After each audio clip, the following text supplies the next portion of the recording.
Hey, this is Dan with Pain Free You. I was going to shoot outside, but it's raining, so figured I would shoot inside. Hope everybody's doing well. Today's topic is going to be say things to yourself that make you feel stronger, more capable. So, get to that in a minute. Fill your lungs up. If you're not able to get a full breath in, check your body tension. Are you tight and tense? Because when you are, it's really hard to fill your lungs.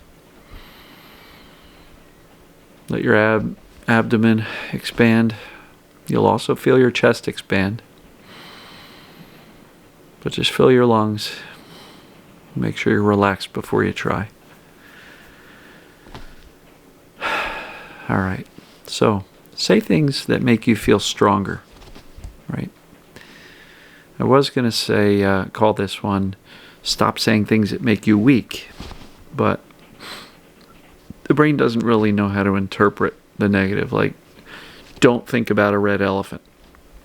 Too late, you already did. That's like when I used to golf a lot. I would get up on the tee box and I'd say, all right, Dan, don't hit it in the lake. Don't hit it in the lake. All my brain heard was lake, and sure enough, that's where I hit the ball. You know, I should be saying, hit it down the fairway. So, say things that make you feel stronger. For many of us, we are anxious people. We are self-critical, self-judgmental. We struggle. Not just with the physical sensations, but emotional stability, health. And so we're often not exactly talking to ourselves and having the inner dialogue that is all about everything we can do. Very much it's all the things we cannot do. And so if you're often saying, I can't do that, or this is too hard, or you're too anxious to be able to do that, or I can't stop fearing the pain, I'm terrified of it, or I can't sleep, or I'm terrified of doctors, or I don't know, I'm just trying to come up with a few things here, but I'm sure you can think of dozens of things that we say to ourselves. Things like, running is dangerous, I'm not able to do that. I abuse my body. I've worked it too much. I'm frail. I'm easily broken. I've got a bad back. I did that for so long. Even when I knew about Sarno, people would be like, oh, what's up, dude? I got a bad back. I would say it even though I knew Sarno was right, that I really didn't, but it felt like it, so I said it. So the encouragement here is speak to yourself in a way that makes you feel stronger, more capable, instead of making you feel more weak and incapable. Language matters, I'm telling you. Our brain listens to and believes what we think and say most often. So if you can flip the script from the negative doom and gloom, I'm not good enough, I can't do this, it's too hard, I'm too anxious type of fearful thinking, towards this is awesome, I'm finally on the right track. I understand what this TMS, perceived danger pain, is, and I've done the assessments, and that's absolutely what's going on with me. I've got the evidence, I've got the proof. So I'm confident that this is what's going on, and even more confident that I'm going to be able to employ these concepts to teach my brain that I'm truly not in danger, so that it dials down the fear, dials down the attention that I place on the symptoms, and the fuel sources are taken away so that the symptoms can fade away. I know I'm on the right track, and I'm strong enough to do this. I'm capable enough to do this. Really, this isn't that hard. This is simply a mindset shift that says, I know what's going on, I know this applies to me, and I know I'm capable of doing this. See how those words make you feel strong and powerful and capable? It puts this within reach of accomplishment. But if all you're saying is, oh, I'm too anxious for this, I can't stop worrying, I can't stop fearing, those are statements that are teaching your brain that you're weak and not capable, as opposed to the other that absolutely says you are capable. And just as you listen to this video, which of these types of conversations makes you feel better listening to it? Well, imagine if you could be the one saying that to yourself. Oh, it's too hard to be indifferent. I'm not indifferent. It's impossible to be indifferent. Yeah, well, flip the script.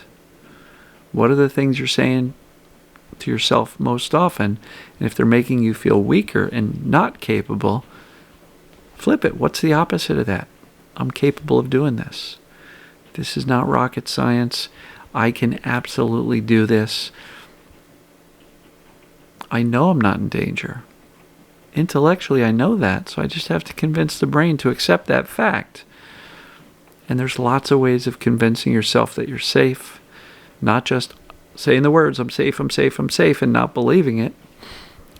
Look for the video, Consistent Messages of Safety, 24 Examples. And if I don't do it, remind me and I'll post it in the comments below.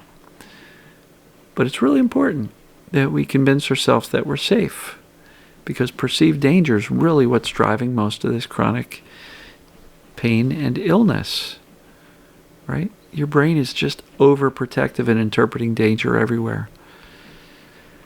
So, speak to yourself in a way that makes you feel stronger and more capable. Do that as the habit. Do that as the pattern.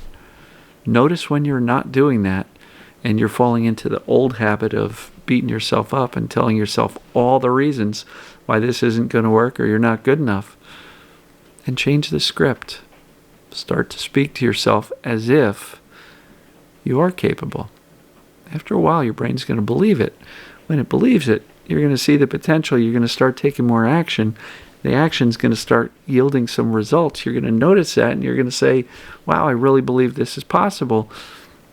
And this positive statement, positive language leads to more action, which leads to more results, which leads to more beliefs, which leads to more positive language, right? And so we can spiral this up in a very positive direction, or we can allow our language to hold us down. And I don't believe that's the way to get well. It will delay recovery, if not prevent it. And if you're the one who goes, yeah, Dan, this sounds great, but I can't stop thinking negatively, flip it. That's a perfect example of how you can flip it and say, I'm learning to better support myself. I'm learning to let these negative thoughts just drift on by. I don't have to do anything with them. I don't have to fix them. Certainly don't have to believe them. And so if you're saying, Dan, this is too simple, this can't work, tell yourself it will. I know that the language matters. Look, let's look at it this way. You tell a little kid they're stupid enough, they're going to believe it. They're going to get horrible grades in school. You tell a kid they're really bright and they learn things quickly, it's much more likely to influence their grades in a positive direction. They've even done studies about that, where they took a group of kids, divided them up randomly, and said, okay, this is the advanced group and this is the remedial group. And very soon the performance of each group reflected the label and the category they were placed in. Which means whatever you believe, the brain's going to, it's going to create. So why not speak in such a way that encourages your brain to look for answers, solutions, options, and solutions? Stop telling yourself all the reasons why you can't do something. Your brain might likely believe it, and that's not going to help you out. And look, this goes way beyond TMS, mind-body pains and symptoms. It goes way beyond perceived danger pain. This goes into life, work, relationships. If you're sitting here going, oh, I'm awful at relationships, how likely are you to enter into one? And if you're in one and you say, I'm not good at relationships, how likely are you to seek ways to improve your relationship? Same thing with careers and jobs. Oh, I don't interview well, and oh, I'm terrified of doing that. How well do you think your interview is going to go? As opposed to saying, I'm pretty confident with this job. I'm sure the interview is going to go well. I'm good at, portraying my strengths and skills. One of these approaches will hold you down. The other will build you up and make you feel stronger and more capable. It's a simple matter of choice. Notice, be aware of when your language is holding you down and making you feel weaker, and make a decision and a commitment to yourself to speak in such a way to yourself that makes you feel stronger and more capable. Instead of saying, I'm the one who's always sick, say, I used to get sick a lot, but now that I know this mind-body stuff, boy, does my future look bright. I know that I'm going to be able to create wellness for myself. See the difference? All right. I'm going to wrap this one up. I love you guys and gals, and I will see you tomorrow.